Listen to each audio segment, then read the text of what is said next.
Hello, everyone, and welcome to the webinar on Getting It Right the First Time in the CHPS Designed program. I'm still admitting a couple participants who are in the waiting room. It looks like everybody's on now, so we will get started. I am Elizabeth Crouchide. I am the Managing Director at CHPS, and with me today is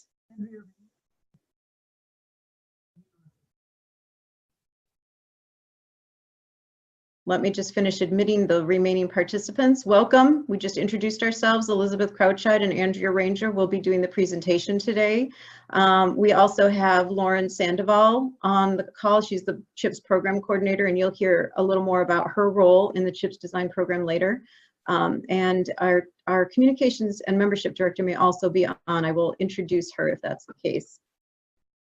Okay, so let's get started.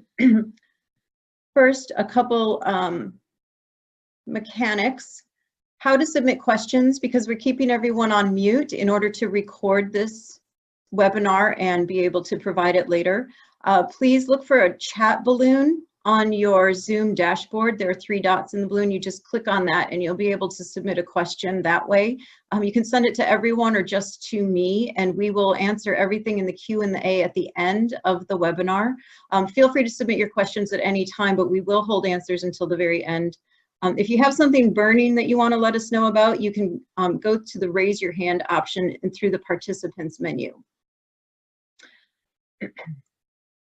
So we'll make the presentation, the recorded presentation, available in a week or two, and we will also send out the slides as a sorry, I almost said PowerPoint, but I meant as a PDF within the next day or two. So feel free to share the information. I have one more person to admit. Hang on. Oh, sorry, just went backwards. Okay. Technical errors, user error. So let me just go over what we will cover today. We're going to give an introduction to the program and a refresher for anyone who is new or anyone who hasn't actually worked on it in a while. That will be very brief. I also thought it would be useful to show you how to find the registration link on our website. We get that question often. We'll talk about what to expect after registration, how the process works, including timing of submissions. We have 2 review phases, the design review and the construction review. Andrea will walk you through those. She'll also walk you through how to complete the annotated scorecard and get it right the first time, and what to expect while she's going through the review process, and then how to submit on the off chance that your school is already built and you're past the point of design review. We'll walk you through how to submit a combined scorecard for review.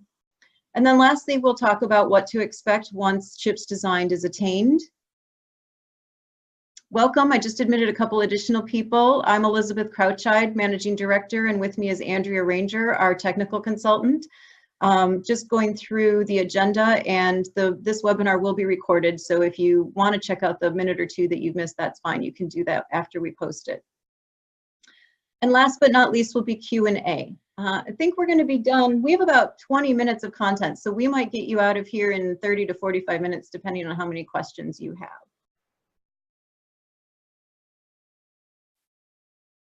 So what is CHPS Designed? It's billed as a self-certification program, but it's actually not, because we do a little bit of a review. It's more like a second-party review. We don't ask for full documentation, as I'm sure you are aware. It's a much lower fee than our verified recognition program. We do ask for written narratives, though, on each of the criteria, and that's important, and that's one reason why we're hosting this webinar today, so that you can understand how to complete those narratives. Just like verified, it's a pass-fail system. You use the full criteria as they apply to your project type, and depending on the state that you're in and which version you're using, you need to achieve a certain threshold of points, just like CHPS Verified, in order to achieve recognition. And if you don't get enough points, then you don't get the recognition. If you do, or you get more points, then of course you do attain the recognition. Point thresholds differ from project type to project type, and also in some cases state to state. So for example, the point thresholds in Virginia are not the same as for California. So that's why I'm not actually talking about specific point thresholds. And if anybody is interested, I'll show you the scorecard, but again, they are a little different depending on which version you're using.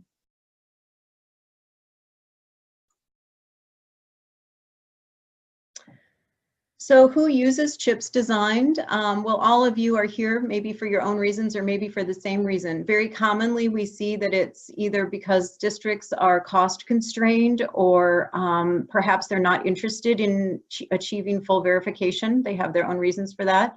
Or it's because teams have been doing this work for a long time and they already know the CHPS criteria inside and out. They've done a number of projects for the district and have the criteria built into their specs, for example. Also, CHPS Designed is now recognized by Morgan Stanley in their Green Bond program. So if you happen to be a school that is using a Morgan Stanley Green Bond, then you need to use the CHPS criteria and go through the CHPS Designed program.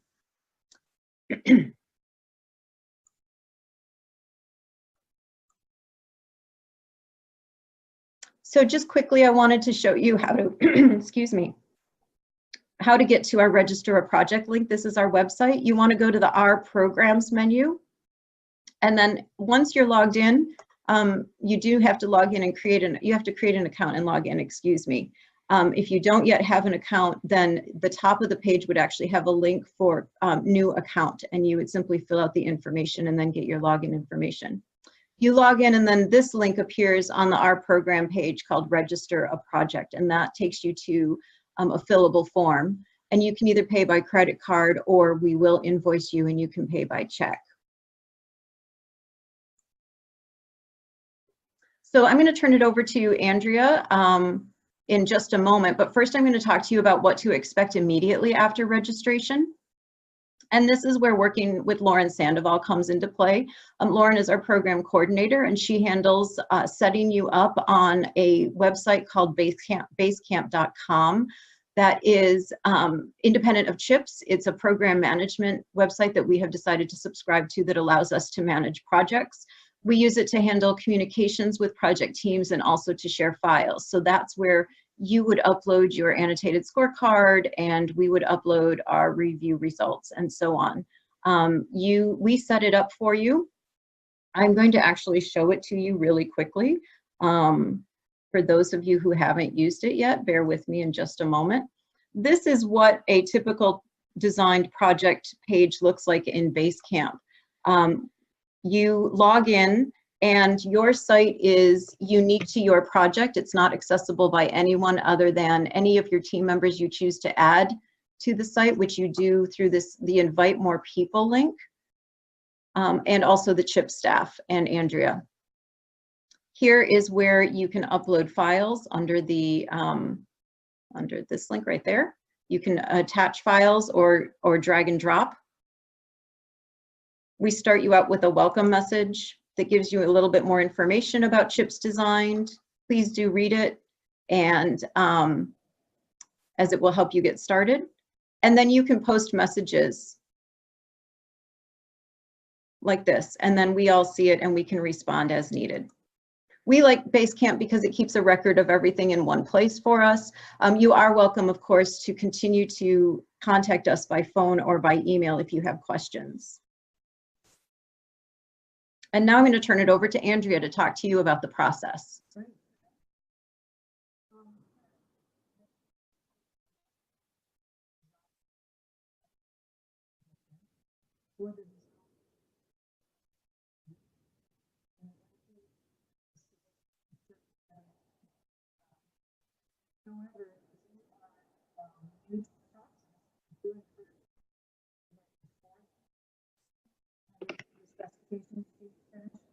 That way you can add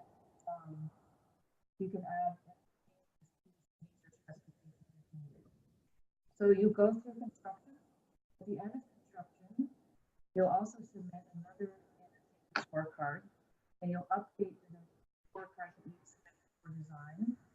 And you want to be submitting that scorecard within 90 days of the end of construction. Sorry. Okay. Now, completing the annotated scorecard, this is the most important part of the CHPS design project.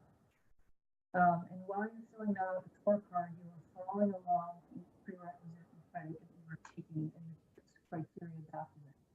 So Elizabeth mentioned that each state has a different. Hey, can you stop, please? I'm hearing that it's hard for people to hear. We're going to see what we can do to fix that. Andrew's going to move closer to the microphone. We can go back and start over. Okay. So let's back up. Sorry about that. Let's see if we can fix it. Yep, we will start over. Thank you. Sorry about that, everyone. Can everyone hear Andrea now? Please talk. Hi, everybody. Can you hear me now? Barely. Huh. Barely. Okay, closer. Okay. Let's start over to where we were.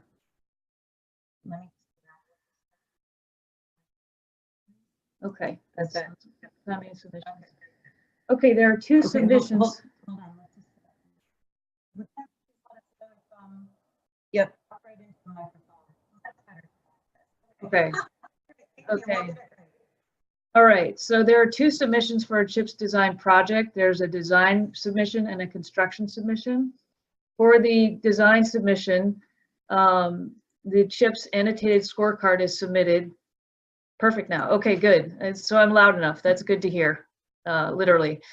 So by the end of construction documents, you're going to submit your design annotated scorecard. We encourage you new teams to submit before the end of CDs in order to make any changes in specifications or CDs if they are needed.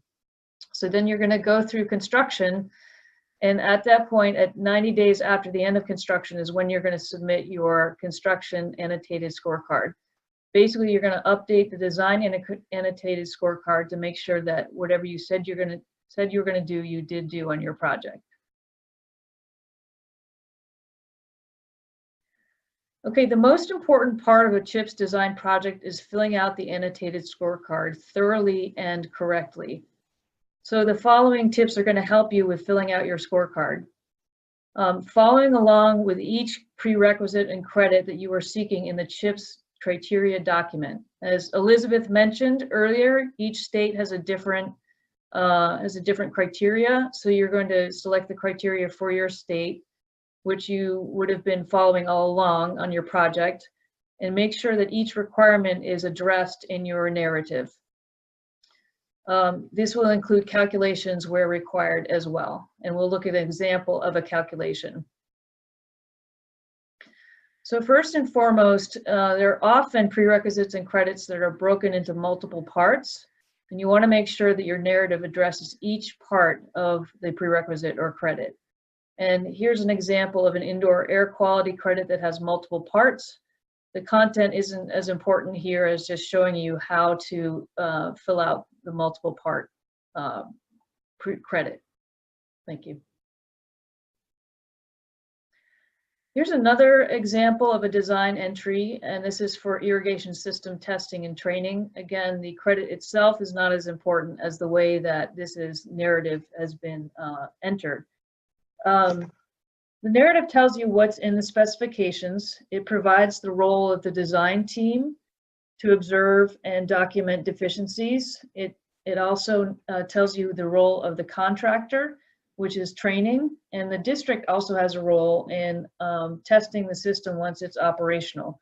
So this just goes to show you the range of information that they've submitted in this particular credit. And here's another good example. And again, we don't expect entries to be this long on the whole, but this is a good example of a credit that's very thorough.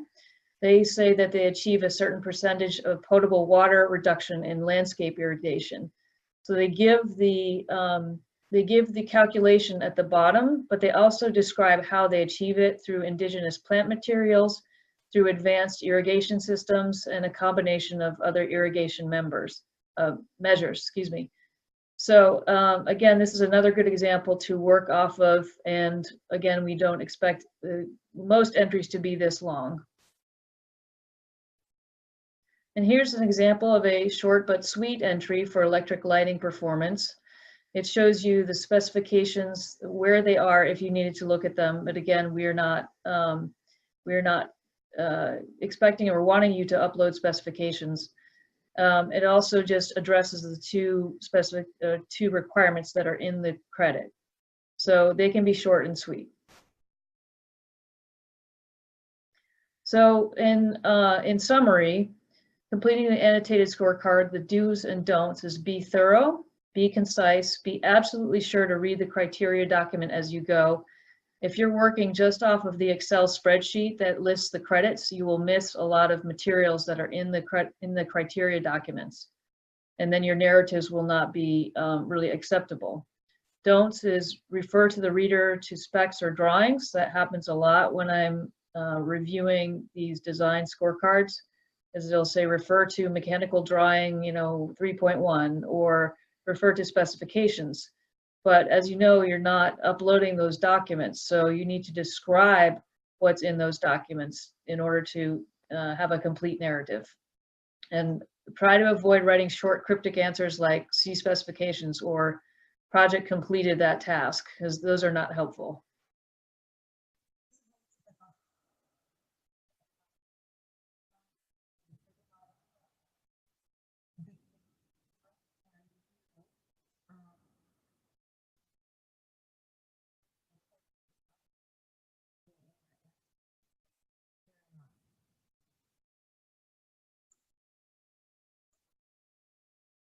Okay, what to expect during the review process. The design review and the construction review are going to be, very similar. You're going to upload an annotated scorecard to Basecamp, and it takes CHPS about 1 month or less to respond to this due to our queue of projects. If documentation is insufficient, we may ask you for more information, and even in certain cases, documentation. That's very rare and would happen in case of some really important thing like a prerequisite, for example. Some back and forth is not unusual. At the end of a design review, prerequisites and credits are provisionally approved.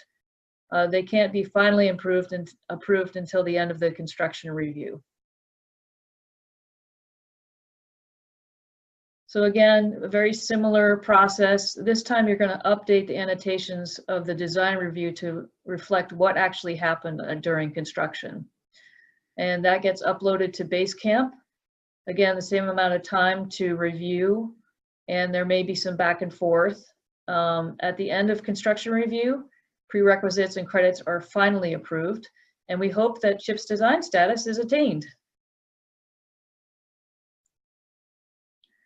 Now, there are a few projects that have already gone through design and construction without having started the CHPS process. So for projects that are in that place, and this is very rare that we make these exceptions, you can do an annotated scorecard for both design and construction prerequisites and credits. The scorecard is submitted for one single review process. Again, some back and forth is typical. And then your final score is determined and the project is alerted. And again, we hope that you have achieved CHPS design status. Elizabeth here again. I hope you all can hear me. Just let me know if you can't. I wanted to jump in and just talk about what happens if you have not submitted documentation within 18 months of registering your project. We do like to hear you. Oh, we're getting some messages. Let me just see what's going on here. Not hearing who is talking right now. Okay. Oh, great. Thank you, Lisa, for keeping us on our toes here. So what I wanted to get at is we like to stay in touch with you, and we understand that there can be project delays, and definitely just let us know. It's not a problem. If we haven't heard from a team within 18 months of a project being registered, and our queue gets very full, as you can imagine, what we do is we notify the team that we need to hear from them within 45 days. You either need to let us know that the project is still underway and that you'll be submitting your documentation, or if we don't hear back anything, then what happens is we mark the project inactive and we have to archive it on Basecamp. That again allows us to keep our queue moving. I really encourage you not to be marked inactive. What happens if that occurs is that you end up then incurring a $500 reactivation fee. So again, for the kind of program this is, it's not desirable to do that. But we do try to let you know before it happens, and it absolutely is possible to reactivate if it does happen. Okay, next is what happens when you actually attain CHPS design status. And this is very exciting, of course. First, CHPS uploads a letter of recognition onto Basecamp. This letter is addressed to the school superintendent, and it's uploaded on Basecamp so you can share with your success with your project's team. CHPS orders a plaque with the CHPS name on it, obviously, and what version of CHPS you got. Okay, excuse us. We had another person in the waiting room. So you get a plaque, and this goes to the school superintendent unless CHPS is otherwise directed. And your school is announced on our social media, and eventually it'll be posted on our new website.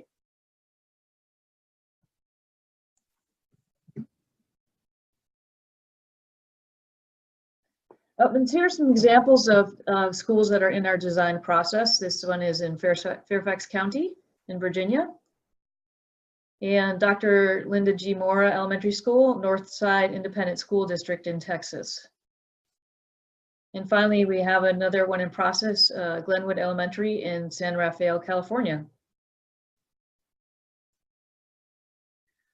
All right, we're ready for you to submit questions or comments through the chat. Thank you.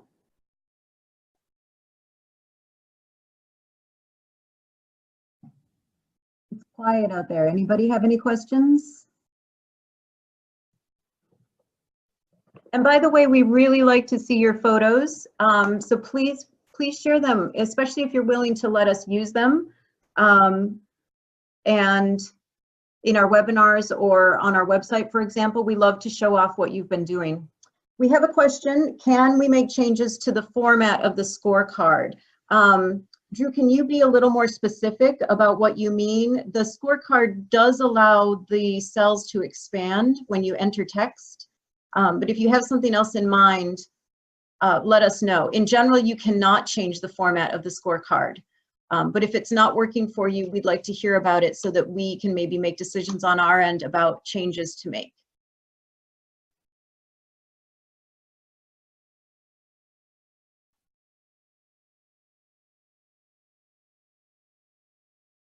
Anything else? It's a usually quiet group, except when we can hear. Can you unmute? Can you want me to unmute you, Drew? Sorry, I have to. Yeah, I can unmute you. Hold on. I just have to find, give me a second just to pull you up. That's all. So, unmute. Okay, go ahead, Drew. You're unmuted. Can you hear me okay? Yeah, we can hear you great. Okay, great. Yes, that is my question. Can we reformat the scorecard to add cells? And I've started doing that. So I've added a column where we would put our design narrative and then a separate column for our construction narrative, just to keep things neater and cleaner. And then I've also added a column for specs and drawings, so that we can keep the team informed, you know, specs are needed here, or drawings are needed here, or if they've been provided, here's where we'll indicate that, just to make it easier to coordinate the team. I think that's a great suggestion, and happy to let you do that. We also, as soon as we have a chance, can make those changes on our end too. It's nice to hear that the scorecard is useful to you as a tool for working your way through the project, for sure. Yeah, and just to add to that, so we are primarily a lead consultant.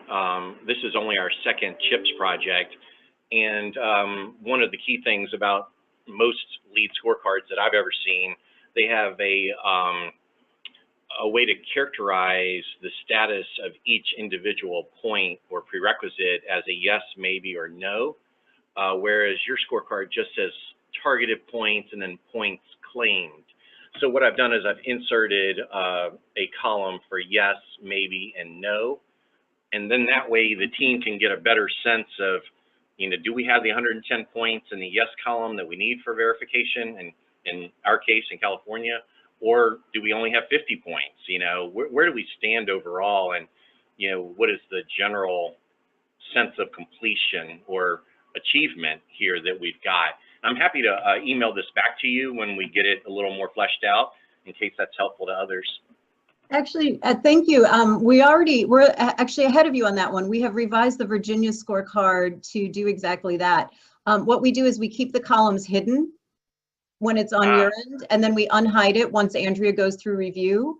It's a great suggestion, and we like it too. It is how we do it for our verified projects. So we're working on updating the scorecards for the other states to function the same way. Okay. So I guess my last comment would be, if there are any other scorecards that are different, it might be good to see those. They may give us ideas about how we can make changes to ours.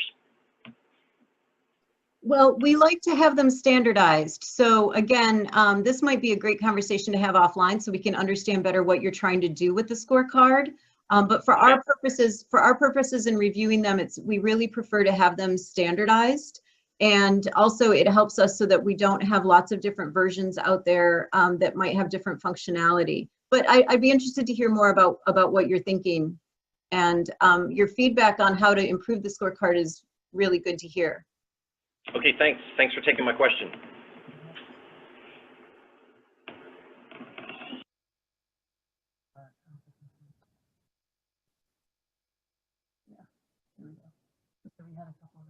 Oh, sure. So feel free to email us if you have further questions. Okay, so here we go. Question from Dave. Is there a template for the narrative? So this is a tricky question. We have in the past sent out redacted versions of successful narratives. And what we do not want to see back is a copy and paste of those exact answers. And so please don't do that. It doesn't introduce that level of credibility that we're looking for. However, if you need further guidance, we've been talking about how to insert a column in the scorecard that would actually outline the elements that the narrative should have. And hopefully that would be sufficient. Another question we have, how thorough should the documentation be for the energy efficiency prerequisite and credit? This credit is potentially worth a lot of points, so is more documentation required? We don't have a great way to do a narrative, but I think that the best you can do is be as descriptive as you can about this, because they are such important points. We did have a project where the prerequisite did not meet our standard, and we actually asked for documentation from that project. So I guess the go-to answer is always be as thorough as possible.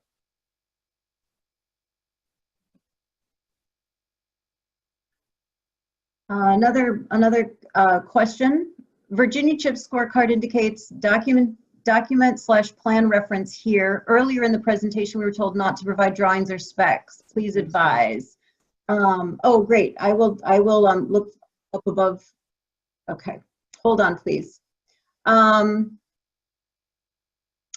may be a holdover from an earlier scorecard, or I will take another look. Or it may be that it's just something we missed when we were editing it. So let me just take a look. You are not required to upload any backup documentation, or even to, although it is helpful, as we showed you in one of those sample answers, if you reference the section of the specs that you're talking about on the end, because that helps it pass the credibility test. But you are not, it's not necessary to upload those documents. A question from RNT Architects. The district would like to keep a record of the scorecard but not verify the project at this moment. Is there a different process that we could use to archive the process of a project and verify in the future? I'm trying to get close enough to the mic. I hope that's clear enough. So what we can do is you would let us know that the project is on hold in that case, and we would mark it on hold and we would archive it, but you would not And then you would just need to let us know when you're ready for verification.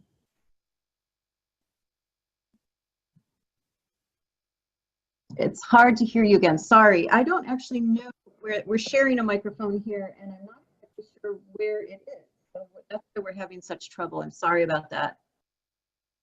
Did we answer everything, or did we miss anything? Okay, sorry. I will. Okay, I will repeat the answer to the RNT question. Can someone let me know if you can hear me now? Thank you. Thank you. Good. Okay. The answer is if a project is needs to go on hold or is delayed, or if there's a change of heart, just let us know and we will mark it on hold and set it aside. And then when you're ready to go through the process, you can let us know that. We do archive it. We do require the $500 reactivation fee.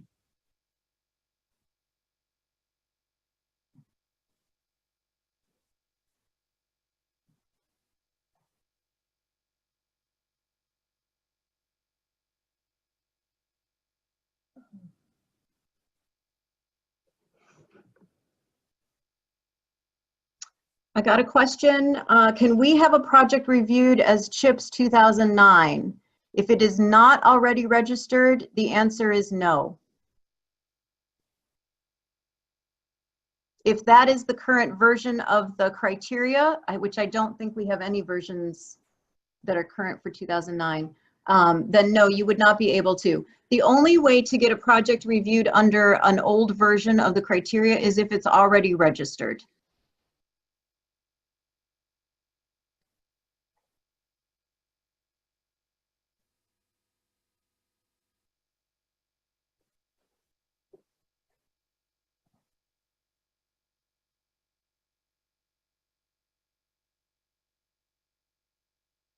Okay, sometimes the question is, the California scorecard says note that prerequisites have points associated with them, but not all do. There are some prerequisites, this is true, that do not have any points associated with them. And it was just assumed that they were a low bar and therefore they're 0 points. Often they're required by California.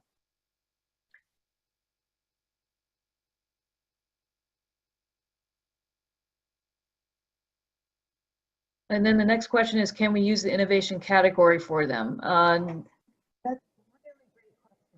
So I should have mentioned that earlier. We do not allow for innovation points under CHPS Designed because innovation points require documentation, backup documentation, and that is not part of the CHPS Designed program.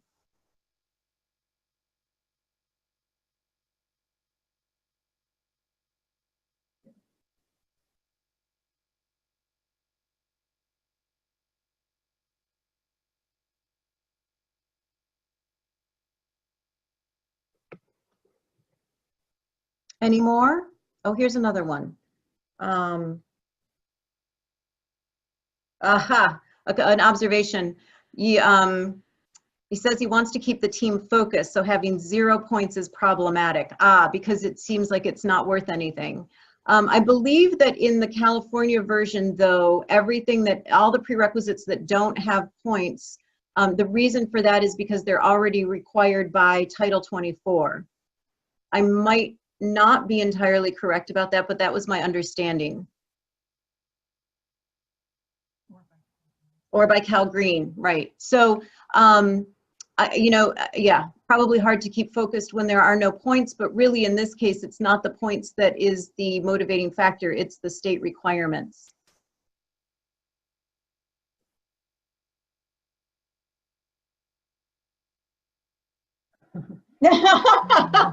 No, he's pushing back, but other Cal Green requirements have points. Are those on credits? I'm not sure. So I haven't looked in detail at every specific instance of where there are points and where there are not points. But regardless, prerequisites are prerequisites, and that means they are required. So you will not pass unless you do them.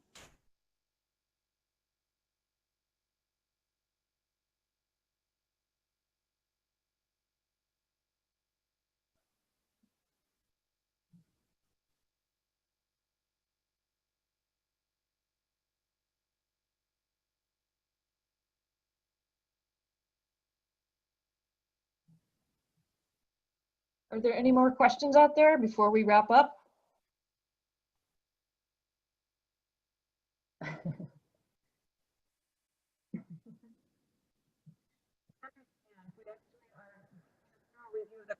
So the comment is that it's odd about the points and no points, but he's going to concede. So we need to learn some of those ins and outs a little bit better ourselves, and in the next update, which is going to be due in 2019, as a matter of fact. So thank you for that observation. We understand your point of view perfectly.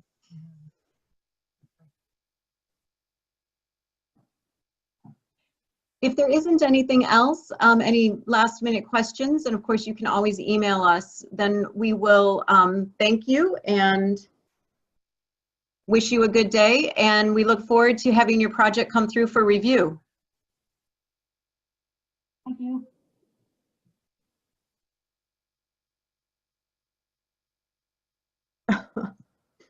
Thanks for that comment. Final comment is, it's brilliant to have points for prereqs, better than lead. We'd love to hear that we're better than lead. Thank you for that. Thanks, You're welcome. Thanks everyone for joining us.